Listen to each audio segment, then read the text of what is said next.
Rouge et Bleu, le podcast 100% SM Caen. Une collaboration Sweet FM Ouest France avec la participation de Foot Normand.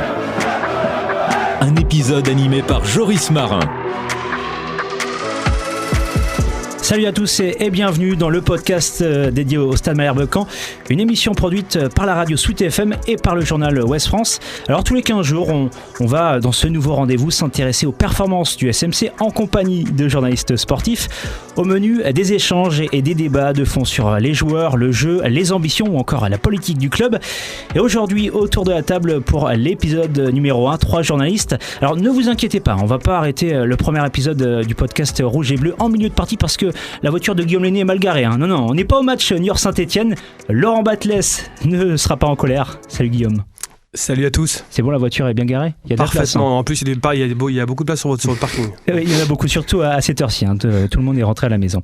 Donc Guillaume Lenné, journaliste pour Ouest France, observateur du Stade Malherbe depuis de longues années.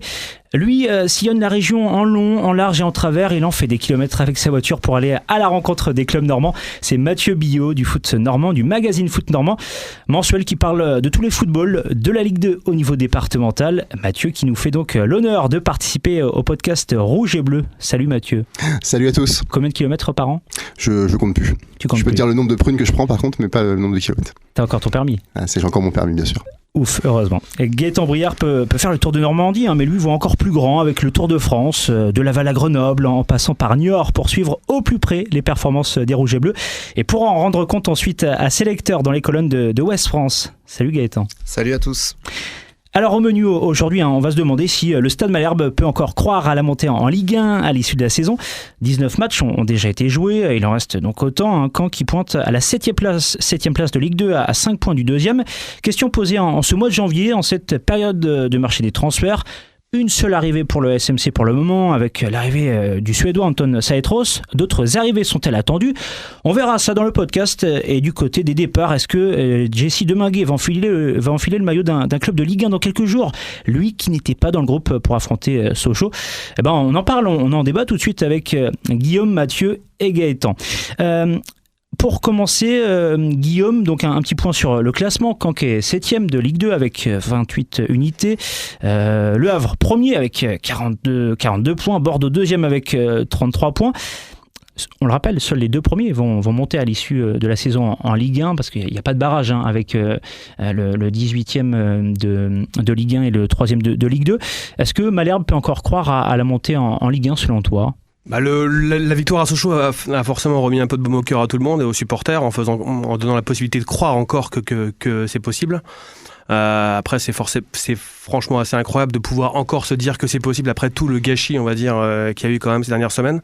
Moi sincèrement je fais pas partie de ceux qui sont extrêmement optimistes sur les capacités de cette équipe, en tout cas en l'état actuel des choses, à pouvoir se mêler à la lutte pour la montée. Aujourd'hui déjà très factuellement le Havre a beaucoup d'avance et paraît destiné, ou en tout cas promis pour monter. On voit une équipe de Metz qui était quand même annoncée parmi les favoris en début de saison, qui a eu un peu de mal à démarrer, mais là qui devient quand même une équipe redoutable et qui a elle démarré une série contrairement à ce que n'a jamais encore su faire le Stade Malherbe. Il y a eu une série quand même en début de saison. À l'issue des 6 premières journées, Malherbe était premier. Donc on avait une série au départ, mais c'est vrai que c'était quoi? Au bout de 6 journées, on était, le Stade Malherbe était leader. 3 nuls, ouais. Il y avait 12 points sur 18. Mathieu, faut viser quoi, la deuxième place ou... Alors, faut viser la deuxième place. C'est certainement l'objectif qui est atteint qui est visé par le Stade Malherbe. Après, moi, je suis un peu de l'avis de Guillaume.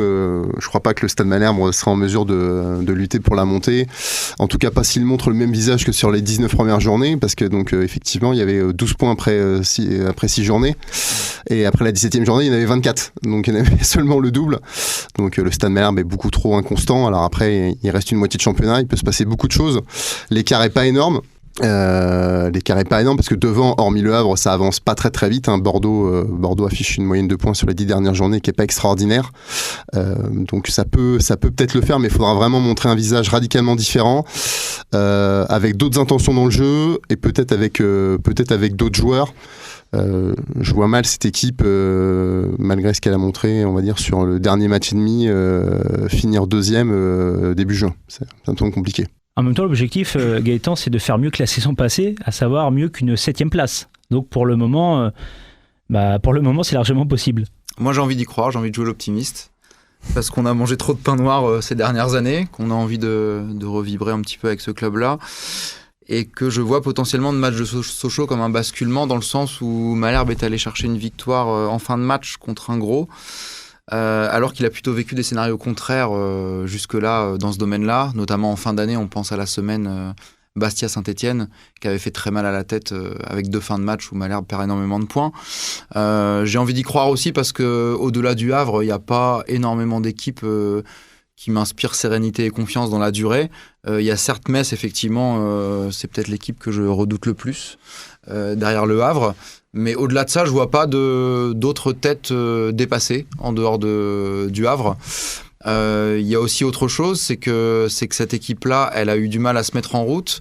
Elle va aussi potentiellement profiter des bienfaits du mercato qu'on évoquera un petit peu plus tard, avec aussi l'apport potentiel du Suédois Saletros. Aujourd'hui, pour être honnête, personne ne sait quel est le niveau réel de ce joueur-là. On nous dit que c'est un profil très intéressant et un potentiel technique intéressant. Il faut voir comment il s'adapte à la France et à la Ligue 2. Est-ce qu'il apportera dans l'immédiat, dans les semaines à venir? C'est pas garanti. Mais en tout cas, il y a quelques indices qui peuvent me laisser penser que ça pourrait bien se passer. Et sans parler forcément de monter et de clamer haut et fort que Malherbe va monter en Ligue 1, de croire qu'il peut être toujours présent dans le coup en avril ou en mai. Romain Thomas a dit milieu, quelque chose s'est créé à Sochaux.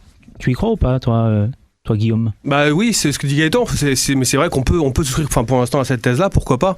Après, il y a 3 matchs en une semaine qui arrivent, la réception de Laval. À la maison, déplacement à Annecy, et puis réception de Bastia.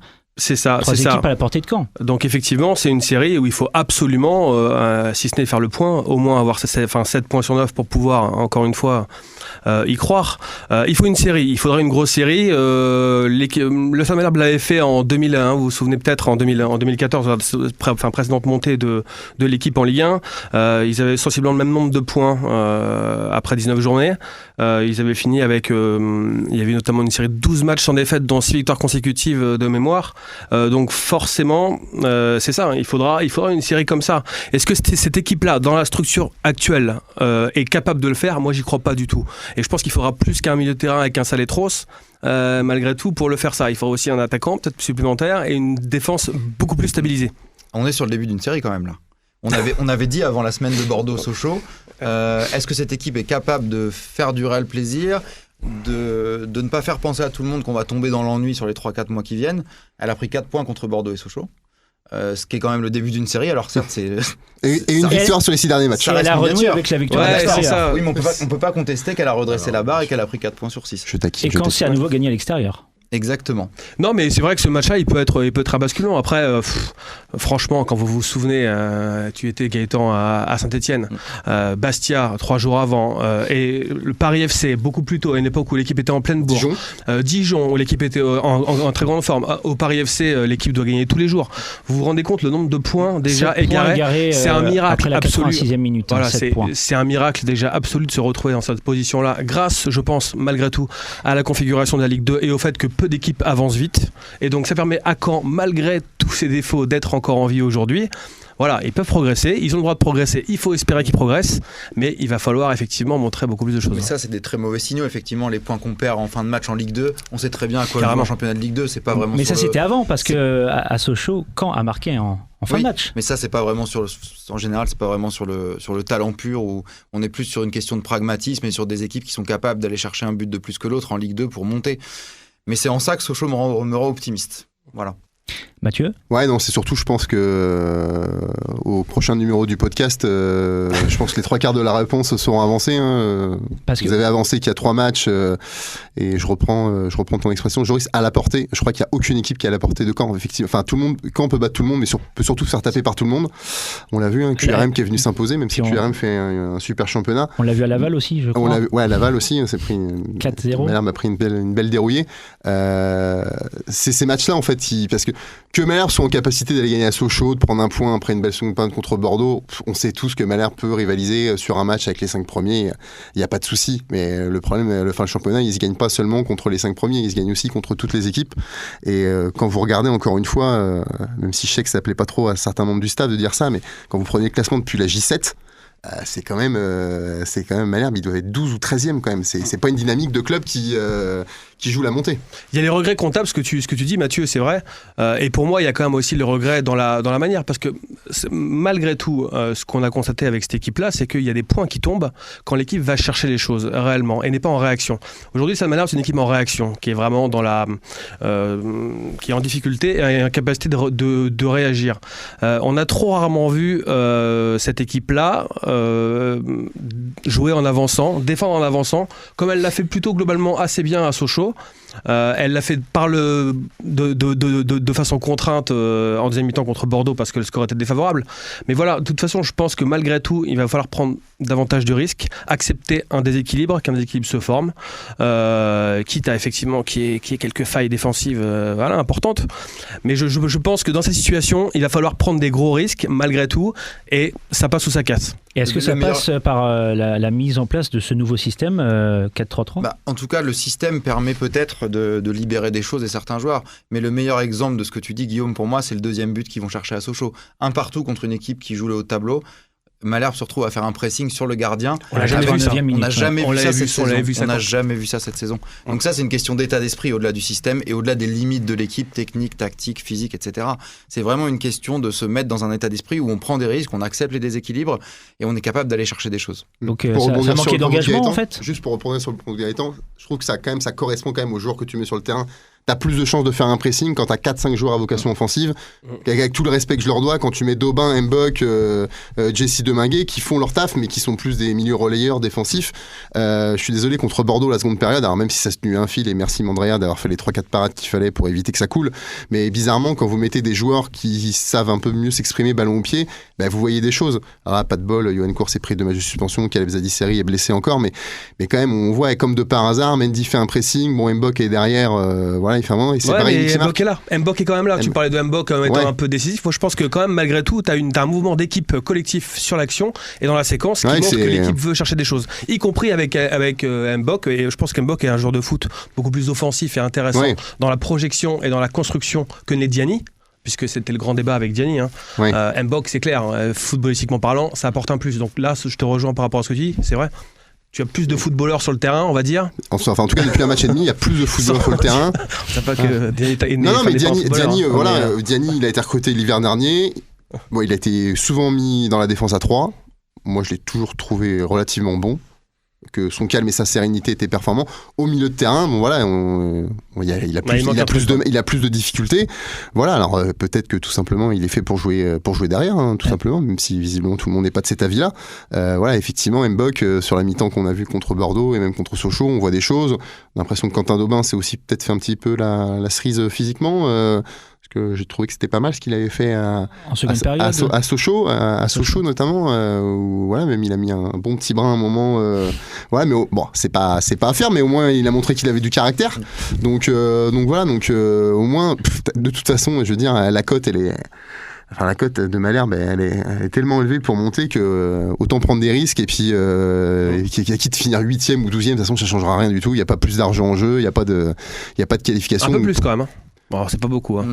En Ligue 2 quelques centaines de milliers d'euros. Ah, quand même. Entre 8 et 12, il y a quelques centaines de milliers d'euros. C'est important. Après, il y a tellement de choses et de paramètres qui rentrent en compte pour monter en Ligue 1. Il y a des paramètres qui sont communs à tous les clubs. Il y a un contexte spécial aussi au Stade Malherbe cette saison, dont on est incapable de juger la portée par rapport à tout ce qui se passe au niveau extra-sportif. Donc c'est très compliqué de prétendre aujourd'hui si oui ou non cette équipe est en mesure de prétendre à. Ce qui est sûr, c'est que sur les premiers mois, elle a montré des limites assez profondes dans le jeu.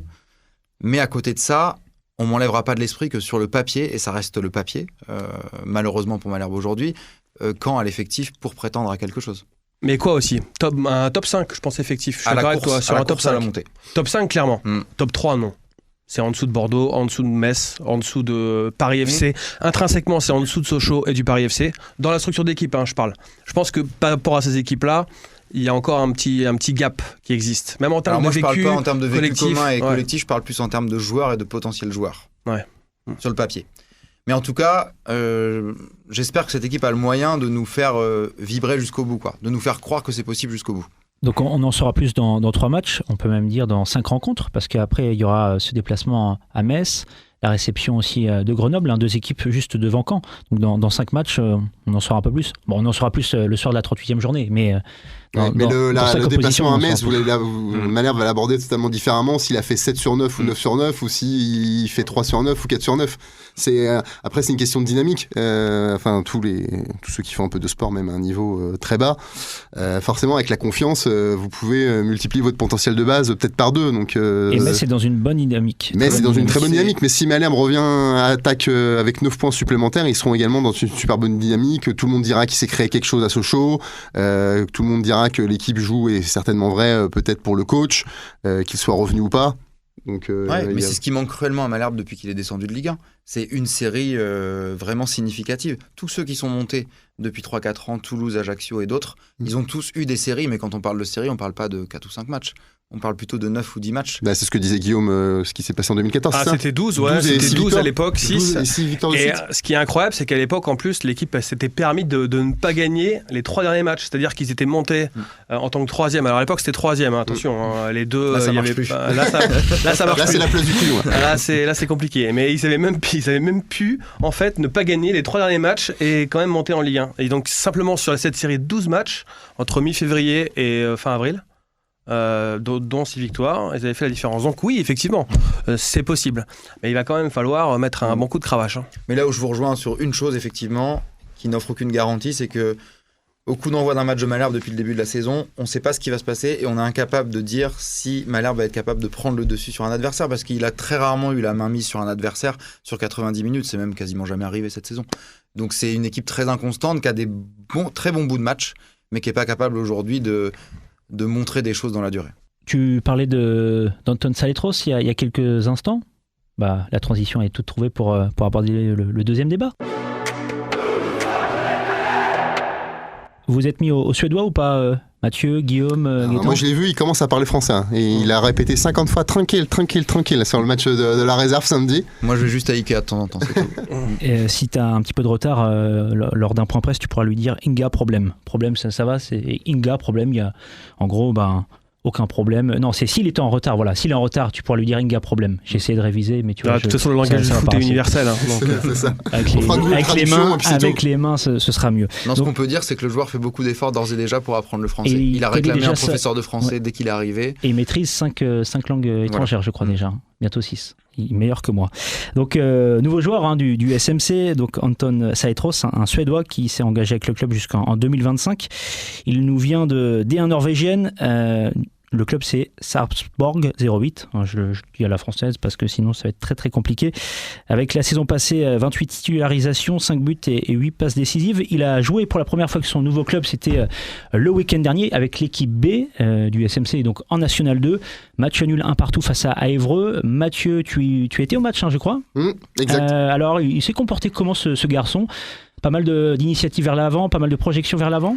Il s'est comporté de manière tout à fait convenable pour une première. Voilà, un joueur assez disponible, qui se met dans les interlignes, qui cherche beaucoup les ouvertures pour ses coéquipiers. Après, moi j'ai trouvé qu'il jouait assez haut par rapport à la manière dont on nous l'avait décrit. J'avais le souvenir qu'on nous l'avait décrit plus comme un 6-8. Là, il jouait très haut. Alors après, c'était peut-être aussi pour les besoins de la cause. Il faut s'adapter aussi à l'effectif, notamment de la réserve quand il y a des descentes de pros. Il y avait 9 pros. Il y avait 9 pros, oui, il y avait 9 pros. Et surtout très peu de joueurs de couloir. Il y avait beaucoup de joueurs dans l'axe. C'était un peu particulier. Après, c'est certainement assez logiquement, j'ai trouvé qu'il s'est un peu éteint en seconde période. Voilà, après on en a discuté déjà pas mal sur ce jour-là. Il a une bonne patte gauche, il a une bonne technique, il communique beaucoup. Que ce soit un bon joueur de foot, Je pense qu'il n'y a pas de souci. Après, est-ce qu'il sera performant dans un championnat aussi exigeant et physique que la Ligue 2 ? Moi, j'ai pas la réponse. Je crois que lui-même s'interroge. Il va falloir vraiment qu'il se mette... parce que forcément, pour qu'il soit impactant pour l'équipe, il va falloir qu'il soit bon dans les 30-40 derniers mètres, là où il y a la densité adverse. Et là, il faudra sacrément qu'il résiste au duel. Et justement, il l'a souligné en interview. Il a dit... faut que je sois intelligent pour être bon en Ligue 2, mais surtout, il faut que je sois bon et présent dans les duels, Guillaume. Bah oui, non mais de toute façon la Ligue 2 c'est un championnat vraiment très compliqué sur le plan athlétique. Il y a quand même, même pour des joueurs parfois, même pour des joueurs de Ligue 1 qui descendent de Ligue 1 en Ligue 2, ça peut être compliqué en tout cas dans l'approche et dans justement l'intensité que ça demande sur le plan athlétique.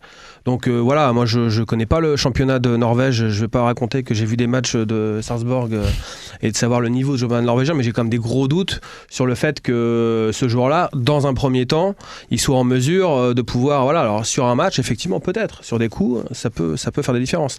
Après, sur la longueur, en termes de volume de jeu, selon l'utilisation qu'il aura dans cette équipe, aussi, est-ce qu'il sera dans un milieu à 3 ? Est-ce qu'il jouera en double pivot derrière un 10 qui serait Brahimi ?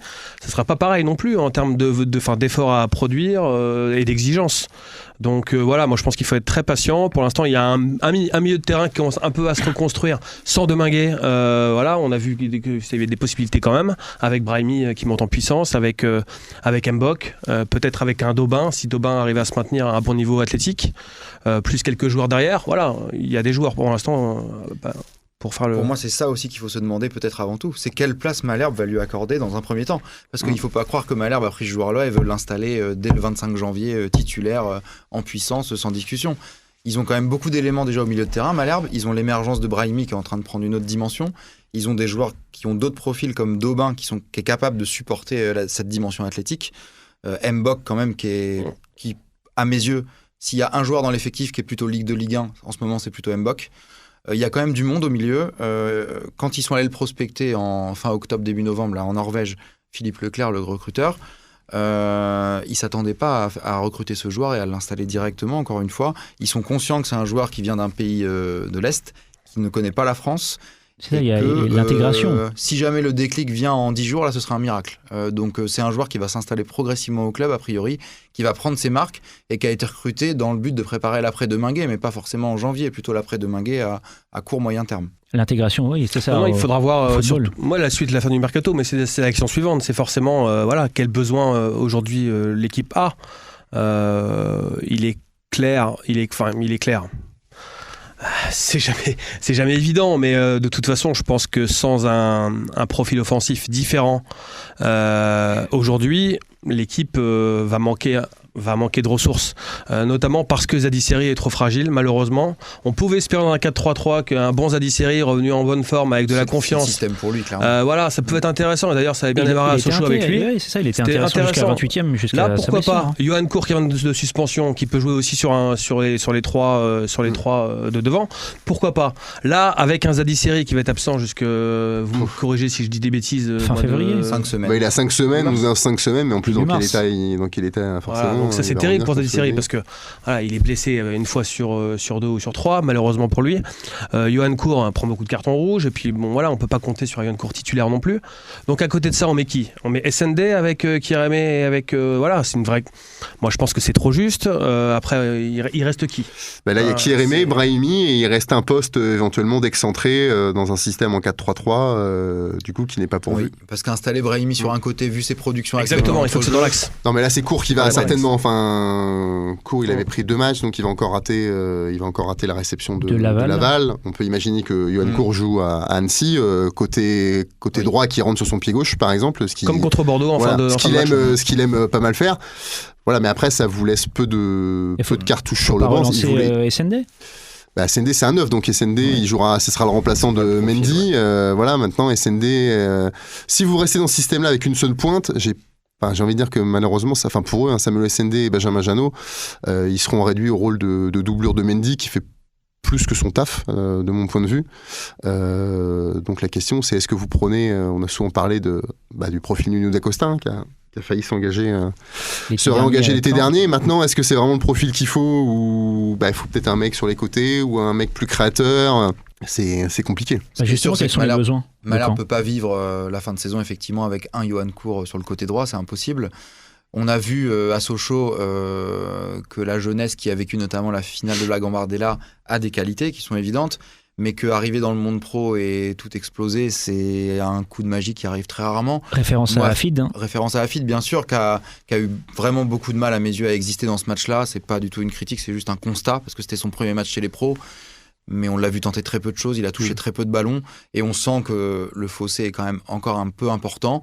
On peut penser que c'est également le cas pour Noé Le Breton, pour Norman Bassett, parce que c'est des joueurs qui, encore une fois, ont vécu quelques mois, une saison peut-être en N2, enfin voilà, qui ont très peu d'expérience. Demi-saison. Noé Le Breton a pas mal de matchs. Bon, les autres commencent à avoir un petit peu, mais ils ont à peine une saison pleine en N2, et non, c'est quand même... Mais justement, Patrice Sauvager l'a dit en conférence de presse, quand on lui demandait pourquoi Bassett n'était pas plus souvent aligné en équipe première.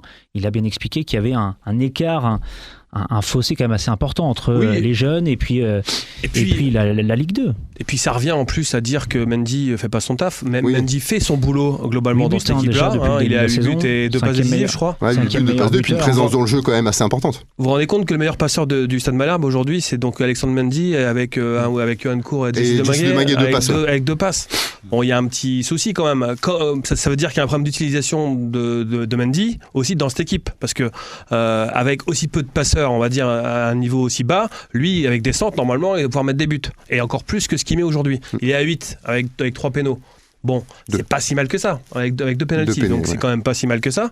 Ça veut dire qu'il peut être bien utilisé, ça peut être un bon avant-centre dans une équipe structurée offensivement pour lui offrir des ballons, ce qui n'est aujourd'hui pas exactement le cas. Alors c'était pas vraiment le cas aussi parce que pour une question de système, évidemment, puisqu'on arrivait, il y avait quand même des difficultés dans l'animation offensive. Donc maintenant, peut-être qu'en 4-3-3, avec un profil polyvalent, j'ai envie de dire, plutôt percutant, un peu comme Kérémé en fait, mais de l'autre côté, mais capable aussi de pouvoir se replier. Alors certes, ça court pas les rues, mais avec un profil comme ça en plus, en se faisant prêter un joueur comme ça de Ligue 1 par exemple, un joueur qui aurait peu de temps de jeu en Ligue 1, qui aurait peu de temps de jeu. Voilà, aujourd'hui, je crois savoir qu'il n'y avait pas énormément de pistes avancées sur l'attaquant. Je pense que les dirigeants s'interrogent également sur le meilleur profil justement par rapport au changement de système, parce que ce qui s'est passé depuis Bordeaux les interroge eux aussi. Voilà, donc c'est pas un dossier qui était extrêmement avancé, c'est un dossier qui pourrait se résoudre le 31 ou le 30, comme très souvent avec le mercato de OSM Caen. Voilà. Donc 2 arrivées, pas plus, dans le meilleur des cas. Tu parlais du système, Guillaume, c'est aussi une question de joueurs qui valorisent ce système-là. On parlait de l'animation offensive là tout de suite.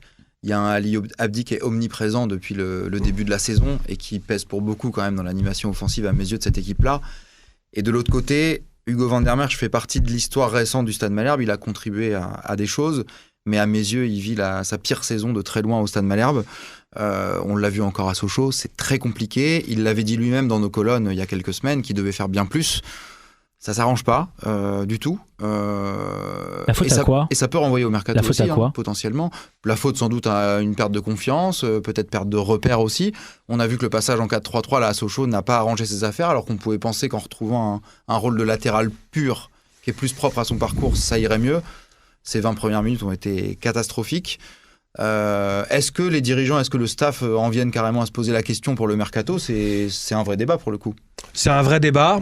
Je pense qu'effectivement, il y a eu une réflexion en ce sens-là, mais surtout dans l'idée de mettre une concurrence à Hugo Van der Merch, qui peut-être aussi a besoin un petit peu de se sentir poussé, de se sentir sous pression, davantage qu'il ne l'est aujourd'hui, puisque il n'y a personne derrière lui. Il a peut-être besoin de souffler aussi un petit peu quand même. Peut-être aussi. Parce qu'il ne faut pas oublier quand même qu'il a été gravement blessé, qu'on l'a fait revenir plus tôt que ce qui était prévu pour les besoins de l'équipe, qu'il a été bon, qu'il a répondu présent tout de suite bien, et que là peut-être malgré tout il a peut-être tout simplement un contre-coup, et c'est vrai qu'il joue tout le temps, et en même temps il y a quasiment personne pour jouer à sa place. Ça peut arriver à tout le monde dans une carrière, peut-être qu'il aurait juste besoin de souffler, ne serait-ce qu'un mois, se refaire un peu une caisse, voilà, parce que c'est vrai qu'il joue tout le temps, là il est un peu en difficulté, donc il pourrait tout simplement souffler, mais comme il y a... Tout l'intérêt de se poser la question, effectivement, de prendre quelqu'un sur ce côté-là aussi pour l'avenir, parce que de toute façon, il faudra forcément qu'il y ait des ressources à ce poste-là, au poste de latéral droit. Donc voilà, C'est évident qu'on attend beaucoup plus de lui, mais c'est vrai que Mathieu, tu as raison. Je pense qu'il y a aussi des facteurs. Mais je pense qu'il y a le contre-coup qui fait que voilà, parce que qui doivent exister. Alors, mais le problème, c'est qu'il y a de l'exigence de performance immédiate. Quand a besoin de ces joueurs cadres à leur meilleur niveau, ça n'a pas été le cas sur la première partie de saison. Donc, pour espérer aussi mieux, il faut que Van der Merch revienne à un niveau bien meilleur. Ou alors, il faudra que effectivement le staff fasse des choix. Quel choix aujourd'hui s'ils ne prennent personne au mercato d'hiver? Il y a une team. Voilà, il y en a un. Une team. Et une team, de toute façon, qu'on verra certainement jouer la semaine prochaine. 3 matchs en 7 jours, si je ne me trompe pas. Il jouera forcément l'un des 3. On ne peut pas imaginer que... C'est humain, ça arrive. Hugo Van der Merch, il a une chose pour lui, c'est qu'il a toujours mis le club avant lui. C'est vraiment un joueur de club. Depuis qu'il a signé pro dans ce club-là, il donne tout pour ce club. Et justement, tu parlais de son retour de blessure. Il a tout fait pour accélérer les choses et pour être disponible pour le club à un moment où ils en avaient besoin. Peut-être trop tôt. Aujourd'hui, on sent que c'est un joueur qui s'accroche en fait. Il s'accroche, mais moi j'ai vraiment le sentiment qu'il subit ses matchs, qu'il est tout le temps en retard dans les duels, que c'est très compliqué techniquement. Et peut-être qu'il faut lui offrir l'occasion de souffler un petit peu, effectivement. Donc peut-être du côté des arrivées, alors un milieu de terrain c'est fait, peut-être un attaquant, peut-être un latéral. J'aimerais juste... On en doute quand même. Enfin, le latéral, je pense que le latéral, il n'y en aura pas. Le latéral, il n'y en aura pas parce que de toute façon, il n'y a que le championnat à jouer. Ça fait 19 matchs. Et vous avez quand même des garçons, vous avez une team, vous pouvez entre guillemets bricoler. Obiang, qui a été blessé récemment. Obiang, qui est gaucher, sur son faux pied. Oui, non, mais ça va bricoler avec ce qu'il y a en stock. Et puis le staff et la direction veulent aussi responsabiliser Van der Merch et aussi le montrer qu'il ne le lâche pas dans une période compliquée, comme on expliqué pour les raisons. Voilà, il vit un début de saison compliqué. Pour autant, c'est pas devenu un mauvais joueur. Il est capable d'élever son niveau. Et je pense qu'il y a un message à lui faire passer, de le pousser un peu, effectivement, mais qui peut se reprendre de lui-même aussi. J'aimerais juste vous glisser une déclaration récente du directeur sportif, donc Johan Ödlin. Je trouve qu'on est armé un peu partout, donc on va faire confiance aux joueurs. Et notamment donc à Hugo Van der Merch. De toute façon, ils n'ont pas le choix. Enfin, je veux dire, ça, c'est un discours. Oui, évidemment que Johan Ödlin a raison de dire, oui, ils sont armés. Effectivement, ils ont construit cette équipe-là, ils l'ont choisi.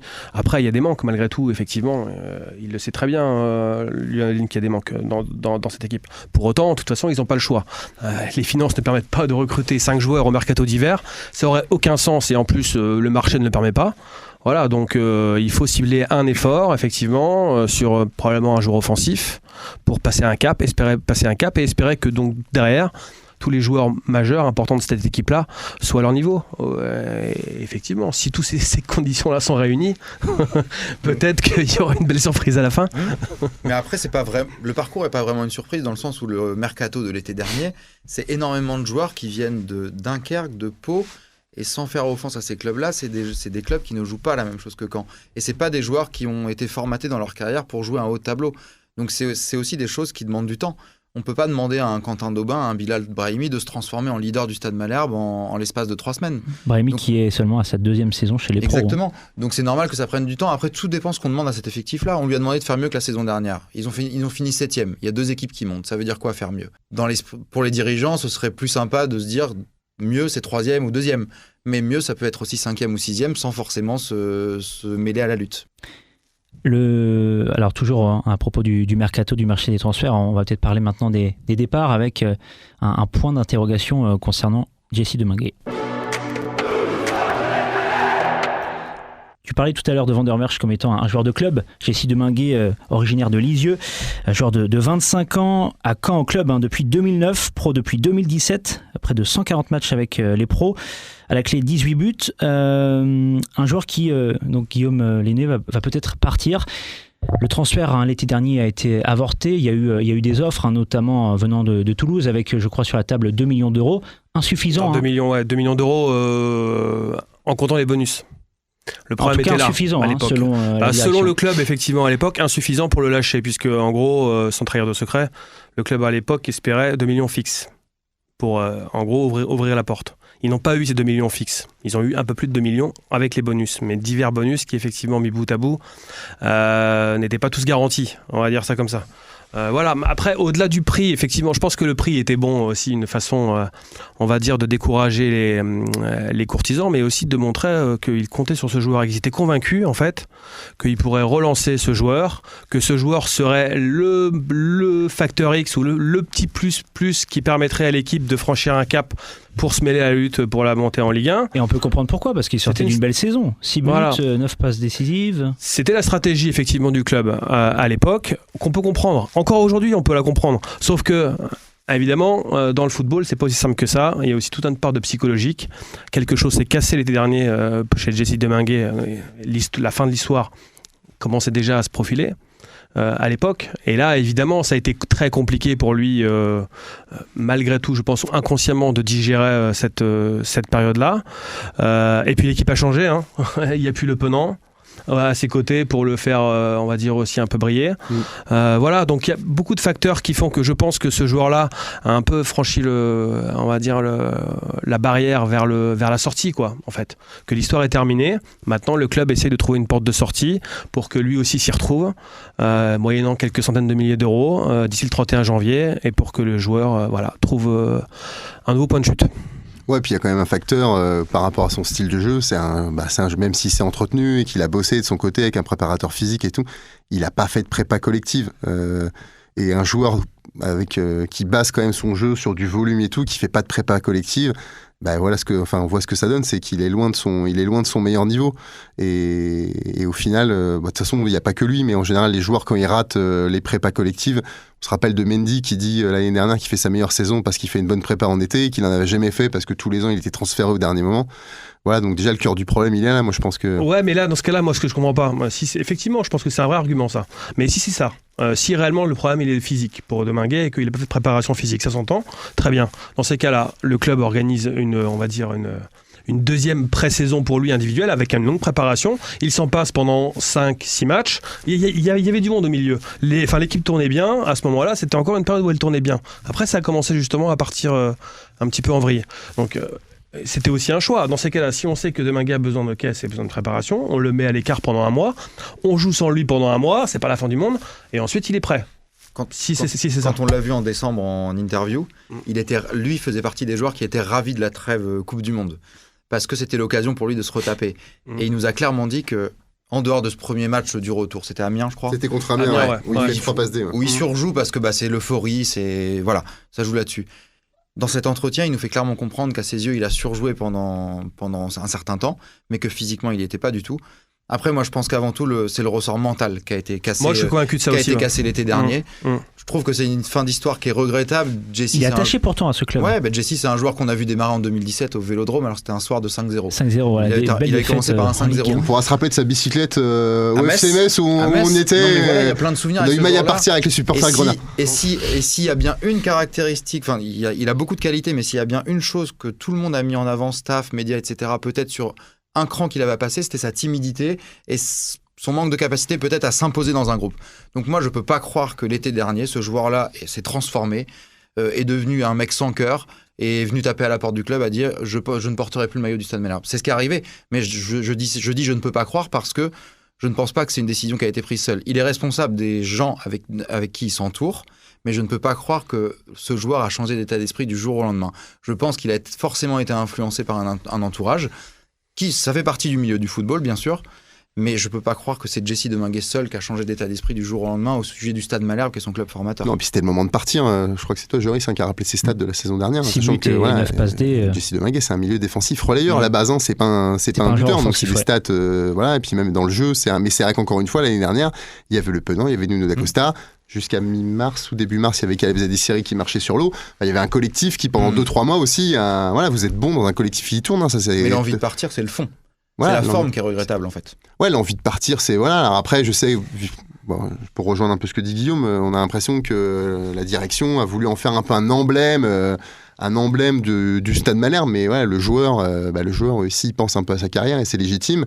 Et s'il y a un moment où il pouvait peut-être avoir l'espoir d'attraper une Ligue 1, c'était bien cet été, parce que s'il le fait pas quand il met 6 buts, 8 passes D, il va le faire quand ? C'est tout à fait normal. Il va le faire quand ? Peut-être qu'il va le faire pour les circonstances, parce que ça va coûter plus rien, mais c'était justement, légitime. À quel prix s'il part là, d'ici la fin du mois ? Oui, c'est sûr que là, ils auront beaucoup moins que ce qu'ils pouvaient espérer l'été dernier. Là, c'est difficile à savoir, mais voilà, et encore, est-ce qu'il va partir ? Parce qu'encore une fois, on évoque le fait que là, effectivement, c'est la fin de l'histoire. Tout le monde s'en rend compte et de toute façon, ce sera la fin de l'histoire dans quelques mois au plus tard. Mais est-ce qu'il va partir d'ici là, le 31 janvier ? C'est une vraie question encore. Toulouse est en train de recruter des joueurs. Je sais que sur les listes de Toulouse, par exemple, il y a plusieurs clubs, on a évoqué l'intérêt. Toulouse, Strasbourg et Clermont. Mais encore une fois, il fait partie des listes de ces joueurs, de ces clubs, pardon, mais pas en tête de liste. Voilà, mais pas en tête de liste. Strasbourg, ils ont recruté Morgan Sanson, ancien joueur de Marseille. Alors il veut un autre derrière, tu es la doublure. Est-ce que il veut un lui, autre militaire à Strasbourg. Donc ça ferme pas la porte totalement. Mais malgré tout, c'est vrai qu'il n'est pas en tête de liste. Donc aujourd'hui, quel club va accepter même de verser 500 000 €, disons ? Un mec qui est gratuit le 1er juillet. Exactement. Et qui a fait 2-3 bonnes saisons en Ligue 2. Mais encore une fois, dans des clubs de Ligue 1 qui jouent soit le maintien, soit le milieu de tableau, comme tu dis, il est sur des listes. Est-ce qu'il est la priorité de quelqu'un ? Aujourd'hui, c'est dur à dire. Non, à Toulouse, il n'est pas la priorité, par exemple. Toulouse était vraiment prêt à l'acheter l'été dernier, donc ils avaient fait l'effort quand même, un bon effort. Là, aujourd'hui, clairement, ils le regardent. Ils le regardent, ils sont intéressés, mais bon, à mon avis, c'est plus pour le mois de juin. Alors, encore une fois... le mercato, ça va très vite, hein. Ça peut se résoudre aussi dans les dernières heures. On sait très bien qu'à 23h55, dans la nuit du 31 au 1er. Mathieu, est-ce que Jessie Deminguet est plutôt un joueur de Ligue 2 ? Est-ce que ça pourrait être un joueur de Ligue 1 ? Moi, je pense que ça peut être un joueur de Ligue 1. Je pense qu'il l'a montré. J'ai le souvenir quand Malherbe descend, la dernière descente là, que c'est à l'époque, c'est un peu Roland Courbis. Il fait les derniers matchs associés au milieu de terrain avec Faisal Farge. Voilà. Moi, j'avais trouvé qu'il avait montré des choses vraiment intéressantes. Après, moi, je pense que Jesse, c'est un bon joueur de foot. Alors, c'est pas un joueur peut-être extraordinaire, mais je pense que c'est un joueur qui peut s'exprimer dans un club de deuxième partie de tableau de Ligue 1. Et je pense que surtout, voilà, je pense autant pour le club et surtout peut-être pour lui, il faut tourner la page parce que c'est vrai que cette étiquette un petit peu de joueur local, de joueur du cru, je pense qu'à la fin ça pèse. Il s'est raconté beaucoup de choses l'été dernier, certaines vraies, certaines fausses. Hein, je sais pas, je suis loin de savoir tout, mais je pense que c'est le moment de tourner la page et que même s'il y a une opportunité maintenant, et de toute façon c'est la preuve parce que bon, il y avait un petit pépin physique la semaine dernière, mais rien de bien méchant. Je pense que l'année dernière, ce match-là, il aurait été dans le groupe, c'est sûr. Donc là, voilà, c'est acté. Je pense que les deux parties ont plus ou moins acté que c'était la fin de l'histoire. Donc si par bonheur, pour tout le monde, ça se conclut maintenant, mais tant mieux. Et moi, je suis convaincu que Jessie Deminguet pourra faire des choses en Ligue 1. Il a des qualités. Voilà, en plus, c'est foncièrement un bon mec, pour le peu que je le connais. Mais c'est foncièrement un bon mec. Donc, je suis sûr qu'il peut faire des choses en Ligue 1, dans un club comme Strasbourg, dans un club comme Toulouse, de cette dimension-là. J'en suis convaincu. Mais je pense qu'avec Malherbe, c'est la fin de l'histoire et il faut passer à autre chose, tout simplement. Et sans oublier que c'est quand même un joueur qui a écrit des très belles pages. Tu parlais du côté enfant du club. Il y en a d'autres qui ont eu ce poids sur les épaules, comme Benoît Costil, et qui n'avaient pas du tout réussi à s'exprimer dans leur club formateur. C'est rare un joueur... Jesse, comme tu disais, il a fait son chemin. 2017 pro, il a quand même fait des saisons à Malherbe. C'est cohérent, son envie de rejoindre la Ligue 1, effectivement. Et moi, je pense aussi, je te rejoins Mathieu, qu'il a le bagage technique, le coffre physique pour pouvoir jouer dans un club de milieu de tableau de Ligue 1, par exemple, ou qui joue le maintien.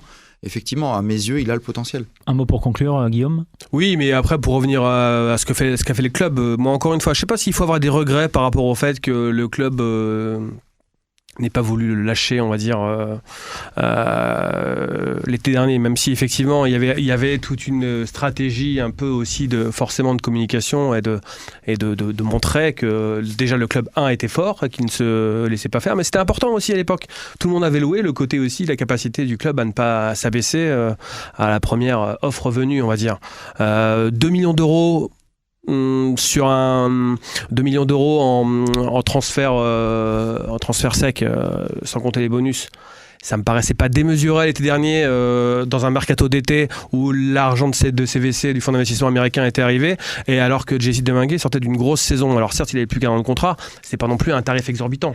Voilà, il se trouve que malgré tout, à ce moment-là, ça s'est pas fait. Le club a fait un pari, il s'est convaincu qu'il relancerait et que Jessie Deminguet redeviendrait le joueur qu'il a été. Je pense qu'il s'est trompé, il a peut-être mal perçu effectivement l'impact psychologique qu'a eu tout ce feuilleton aussi sur le joueur, et puis physique également. Donc voilà, je pense que maintenant il faut tourner la page pour le bien de tout le monde. Merci beaucoup, messieurs. Un mot peut-être des autres équipes de Malherbe. Mathieu, tu étais donc présent au match de la B. Est-ce que tu es allé voir les féminines ce dimanche ? Non, pas du tout. Donc je pourrais absolument pas t'en parler. Parce qu'elles ont gagné donc 3-2 contre l'AS Cherbourg. Les filles qui sont en tête de leur championnat, donc le championnat de R1. Justement, l'équipe de Cherbourg, eh bien, les filles de Caen vont retrouver les Manchoises. Ce sera début février. Cette fois-ci, ce sera donc à l'extérieur du côté de l'AS Cherbourg. Et puis, on parlait de la B, donc qui a pour objectif de se maintenir en National 2. Prochain match avec ce déplacement ce samedi 28 janvier au Racing. Des déplacements compliqués, puisque le Racing est le dauphin de Rouen. Rouen bien parti pour retrouver son lustre d'antan, puisque voilà, on le sait, c'est une équipe qui a joué au plus haut niveau français. On espère pour les Rouennais, pour les hommes de Maxime Dornano, que le club va retrouver pour débuter, on va dire, le championnat de national. Merci beaucoup. Merci pour de nouvelles aventures autour du SMC. Merci à vous. Avec bien évidemment un autre débat autour de ces espoirs en vue de la Ligue 1 peut-être. Autour de la montée ou de la fin de saison où il n'y a plus rien à attendre. C'est un moment effectivement. Mais non, il y aura toujours des choses à raconter. Qui vivra verra. À très bientôt messieurs. Ciao.